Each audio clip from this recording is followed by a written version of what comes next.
Dive into plant toxins. Everyone, thank you for being live with us on a Monday.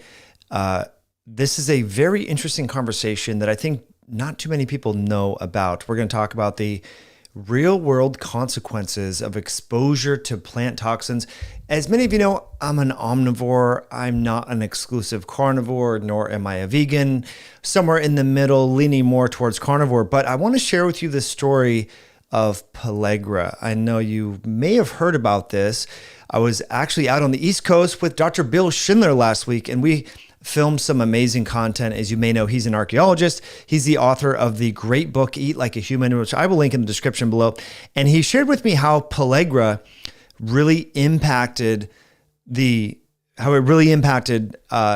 I was getting a phone call, I had to mute that. And I want to dive into this history because I know a lot of you don't eat corn, don't eat wheat, but some of you might have vegetables. Maybe you have some chili and you have some lentils or some beans, or some of you are vegan and you're like, look, I just want to be healthy. You need to understand that most plants, especially seeds and grains and legumes, have anti-nutrients that can be problematic. And I'm not trying to scare you out of eating whole omnivorous foods, but this is a really important aspect of nutrition that doesn't get enough airtime. So we're going to talk today about corn. Now, I'm not going to suggest that you go out and start eating loads of corn. No, I'm not. I'm going to talk to you about this process known as nixtamalization. And I want to know if anyone has heard about this because this is a very interesting story. And Bill Schindler talked about this on the podcast that he and I filmed. And this is really interesting. And so once we understand how pellagra impacted humanity, that will help us better understand how wheat should be properly fermented via the sourdough fermentation process before you eat it. This will help you better understand how fermented vegetables like kimchi and sauerkraut make the vegetables more health promoting for you. How if you're going to consume oats, overnight oats, or legumes, or make chili, why you should soak the legumes before you cook them. So friends, I just want to say thank you for being here. It's been a few weeks since we've done a chat, so I'm going to pop out the chat. If you're enjoying the content, please hit that like button. I would love to know if you've heard about pellagra. Let me know. Okay, so we got Matt here in the house. We got Big OL in the house. We got Johnny.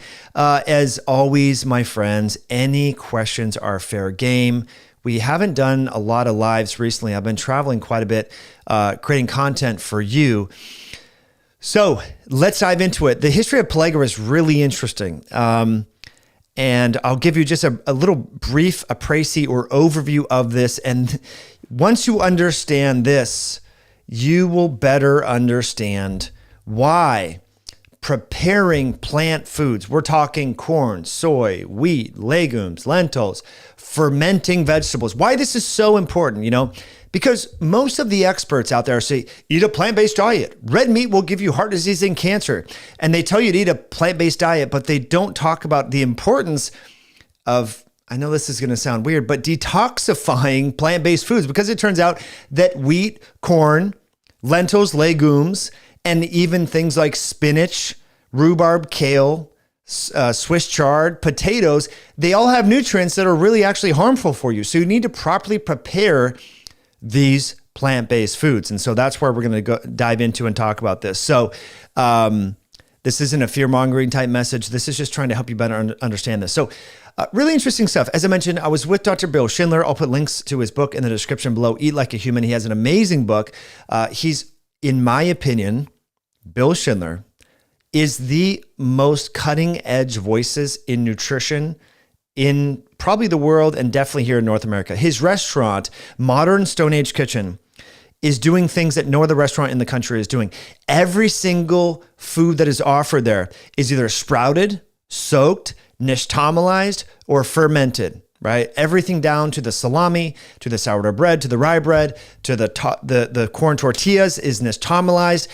He is preparing food in such a way that it's ideal and optimal, maximizing the nutritional content and minimizing the anti-nutrient content. Really, really important stuff. Okay, so what is the story about pellagra, and how does the story of pellagra impact what we're talking about today? Well, this is really interesting. So it turns out that in the Aztecs and Native Americans and all over Latin America, corn or maize. So maize is written like this, M-A-I-Z-E. Corn that people eat. The Native Americans and the Aztecs, they would nixtamalize corn. And so they would take raw corn and they would roast it, put wood ash in a pot of sorts and boil it for about 30 minutes and then let it soak overnight. And that process, known as nixtamalization, would make the corn more bioavailable. And so therefore they would be able to extract all the protein, all of the nutrients, the B vitamins that are found in corn. Because I know a lot of us don't eat corn here in the US because it's been genetically modified and sprayed with Roundup and it's problematic. But heirloom corn, I know it's inconvenient for some people to hear, you do get B vitamins and there's unique nutrients in corn. I'm not saying go out and everyone should eat corn. I'm not saying that. But if you go on vacation, spring break is coming up and you want to have an authentic corn tortilla that was made from nixtamalized heirloom corn in Latin America, I think you should be able to do that. But it turns out that the European settlers ignored this historical traditional way of making corn. And they just brought back corn to Europe and people started eating and planting corn like crazy. And then the disease known as pellagra started to rampantly affect and afflict a lot of Europeans. At the time, people didn't know what this disease was. Was it the plague? It sort of presented like the plague. People weren't sure, how pellagra, started. And it was a problem. It wasn't until I think the mid 1800s or early 1900s that people figured out, well, gee whiz, in the Aztecs in all parts of Latin America and the Native Americans here in North America, guess what? They did this preparatory step before they made the corn. And so people started to pay attention. And this preparatory step is known as nixtamalization. And this, I think, is a really important lesson to understand that anti-nutrients in plants need to be accounted for. So all your friends that are like, yeah, I'm going on a plant-based diet because I heard it's better for my health. Well, they should be soaking and sprouting their legumes and their lentils and their beans. They should be fermenting vegetables. They should be fermenting wheat. So the sourdough process has been found on every single continent on the world. All grains up until the 19th century were fermented prior to their consumption. So it seems like ancestral people actually knew this, and we really lose sight of this. People think, well, I'm eating a healthy whole wheat sandwich, but they're eating grains that haven't been fermented. And so the anti-nutrients, the phytates, the tannins, the oxalates, all these compounds are still presented. So we need to understand that preparing food following traditional cooking recipes actually minimizes the anti-nutrient load and helps to increase the bioavailability of different micronutrients. So we're going to go back to corn and the history of pellagra in just a moment. But first, I just want to check in one more time. Thank you all for being here. Really great to see you all. Again, if you're enjoying the content, hit that like button. You know what that does? That tells the algorithm on YouTube that this content is good and that more people will be aware of the fact that it's not that plants are always bad, but if they're prepared in modern ways that circumvent the traditional cooking methodologies, those nutrients won't be accessible and they can irritate the gastrointestinal tract and probably cause inflammation. So again, your likes, your comments, your shares are really important right now. So thank you for that. Any questions, by the way, are fair game. So getting back to this process of nixtamalization, really interesting. So ancestral Latin Americans, Native American people, tribal folks here in North America would take wood ash and they would take maize or corn and they would boil it, bring it up to a boil for about 30 minutes. And this alkaline environment would help break down the exterior surface of the maize or the corn. And that would make all of the B vitamins that were causing the disease known as pellagra to not impact the health of the people that consumed corn. And so when the Europeans brought the corn back in the 1700s to Europe, pellagra was rampant. People died from this. Hundreds of thousands of people died from this. So this is an important lesson still in 2025 because how many people are eating wheat? How many people are eating beans or lentils? How many people are eating tons of vegetables that haven't been fermented? And they don't know why they have gastrointestinal issues. They don't know why they're constipated. They don't understand why they have osteoarthritis and autoimmune disease and asthma and allergies and the sort. So we need to understand the history of pellagra because it turns out that when you soak corn in an alkaline environment, you help to liberate these compounds that are problematic. And actually, I think I have some pictures here that I can share with you. And the phytates, oxalates, and beyond are much lower in nixtamalized corn. And so guess what? We see the same process occur when we ferment wheat and make sourdough bread. We see this again when we have high oxalate foods like Swiss chard and spinach, and even the phytates and tannins that are found in beans. When you soak legumes in a more alkaline environment before cooking, you help to increase the micronutrients and vegetables and plant containing and cereal grains. And so I think this is really important because some people are just not going to go on a carnivore style diet. Some people are not going to just start eating fatty red meat and egg yolks and kefir and yogurt and things like that. They're going to want to go on a plant-based diet. So you need to inform them that if you're eating grains, legumes, lentils, and corn, they must be sprouted, soaked, or fermented to minimize the anti-nutrients and to make the micronutrients more accessible. Now, some of us are just busy with life and don't want to deal with all that. So you go on a carnivore diet, or you just eat avocados, eggs, butter, steak, and bacon and things like that. And so for some people that works really well. I've personally found my child is 12 years old. She gets bored of this really low carb style diet. So that's why I got into sourdough bread making. That's why I'm super interested, thanks to Bill, learning a little bit more about the nixtamalization of corn and making corn more bioavailable and minimizing the anti-nutrients that might be found in corn. I'm trying to optimize my camera here. The auto, there we go. It looks perfect. Okay, so really important process. And so I wanted to share this information with you. I think it's very under-recognized. And so we're going to go and talk a little bit more about this. Let me share with you even more papers on anti-nutrients. Let's see here. Where are we at here? Okay, so we're going to go on down the list. I actually have some other studies that I wanted to share with you as well. Not right now, but let's see here. So going back to this right here. Is there such a thing as anti-nutrients in plants? Well, it turns out there is. And so this was a paper that we actually talked about this time last year. And I want to share with you some charts here. Okay, so this is table 1. These are all the anti-nutrients in lectins. These are all the anti-nutrients in different food sources. So goitrogens, phytoestrogens, tannins, lectins, oxalates, and the implications from a clinical perspective, right? We have altered gastrointestinal function. We have compromised absorption of different minerals. We have kidney and stones. We have reduced antioxidant capacity, hypothyroidism, endocrine disruptions, and beyond.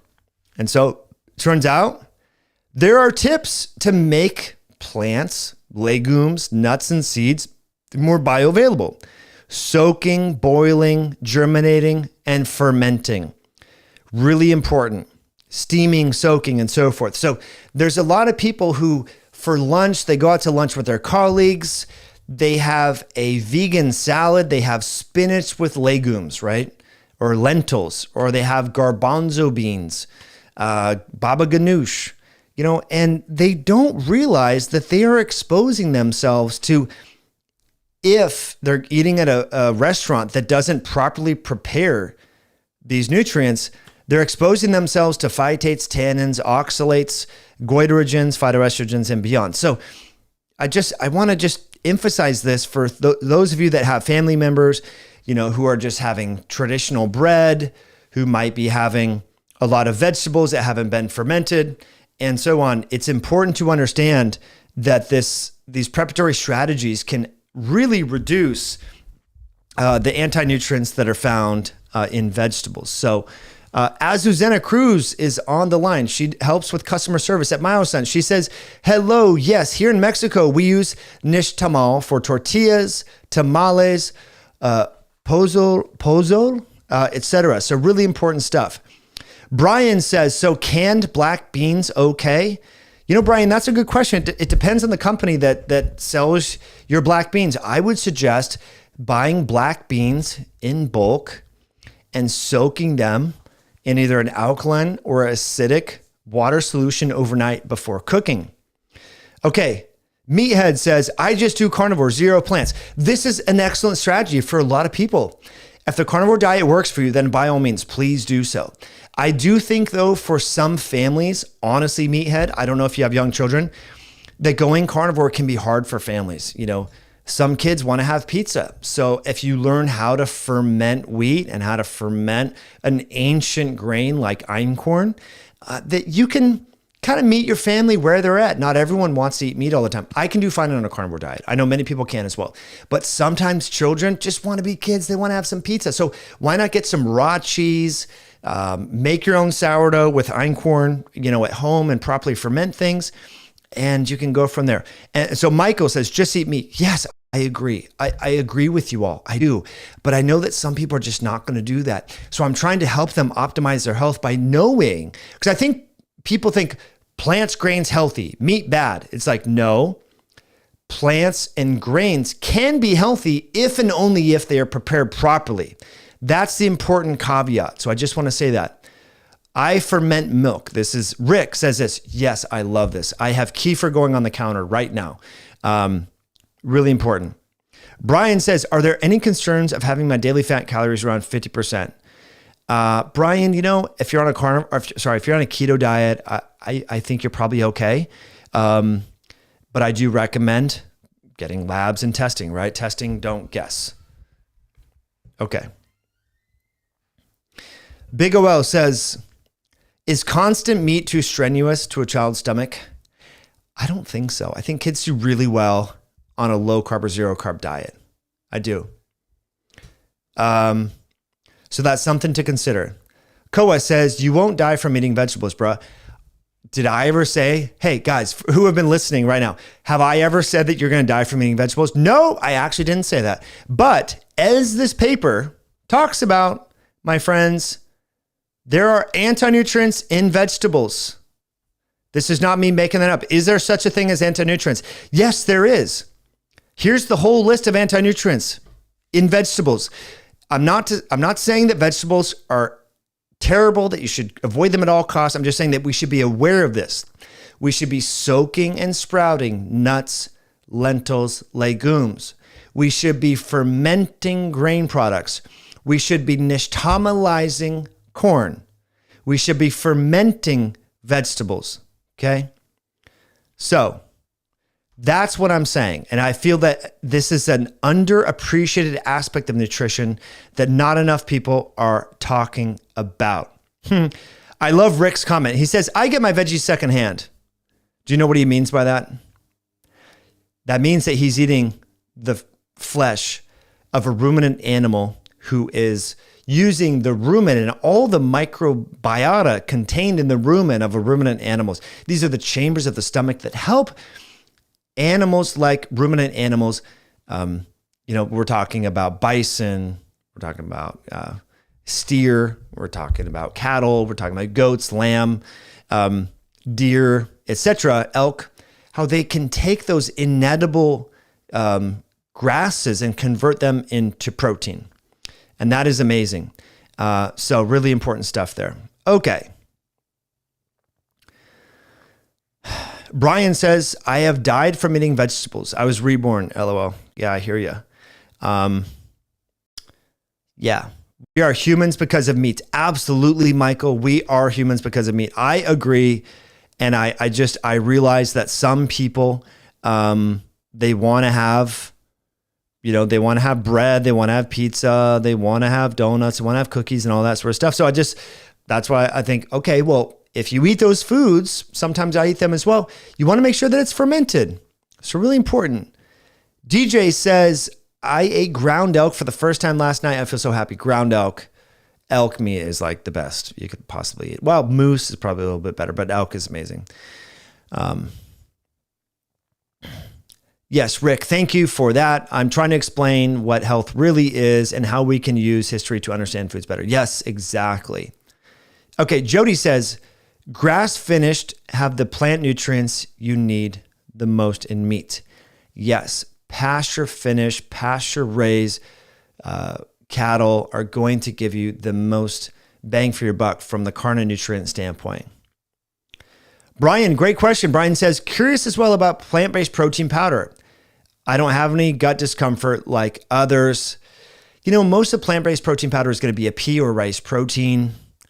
I think in moderation, that's fine. I would honestly, Brian, steer you towards a grass-fed whey protein if you do take supplements. So that's just something to consider. Now, if you do take supplements and you want to optimize metabolic health, I do want to remind you about the really interesting berberine fasting accelerator by Myoscience. This is unique because you're not only getting berberine, which, by the way, is an herb that's been used for over 3,000 years in traditional Chinese medicine. This is one of the only natural products that you can actually test to show it's working. It's really effective at increasing ketones, suppressing appetite and cravings for unhealthy foods. And there are hundreds of reviews over at myoscience.com. If you want to optimize your metabolic health, support, not eating junk food and treats and things like that, berberine is a great tool that can help you. Check it out over at myoscience.com. I'll put links in the description below, and you can save with the code podcast at checkout. Berberine's awesome stuff. Okay.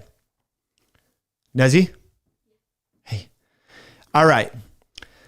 Gio Neo says, hemp protein I use for weightlifting is magic. Interesting. I'm not a fan of hemp protein, but Gio, I fully appreciate your comment, and I believe it's probably working for you. But the amino acids are going to be much better in a protein from, say, collagen or grass-fed whey. So that's what I would suggest. Okay.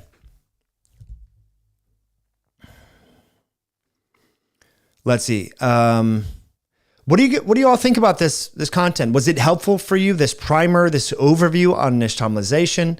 I can't wait to share this episode with Bill Schindler with you. We talked a lot about, as I mentioned, minimizing anti-nutrients in food. Here are some of the preparatory strategies. You can take a screenshot of this. My favorites here are soaking and fermentation.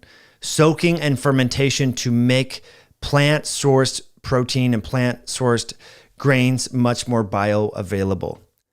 Okay. Casein is what makes milk carcinogenic. Yeah, does casein make milk carcinogenic? What's really interesting about that is I just reviewed a study on Friday finding that people who consume a milk product known as yogurt actually have a 20% reduction in colorectal cancer. So I don't buy this idea that dairy is inherently carcinogenic. I don't. So I'm interesting stuff there. Let you know. Friends, I really appreciate you tuning in. If you enjoyed the video, please hit that like button. Thanks for your awesome comments. We will catch you next Monday. Grateful that you tuned in live. If this was helpful, let me know in the comment section below. If you want more details on this, please do let me know in the comment section below. I want to address this one comment. I am a registered dietitian. I ate so many veg over the years. I should have been the healthiest person on the planet. However, I seem to get sicker. 17 months ago, I went 100% carnivore and never going back.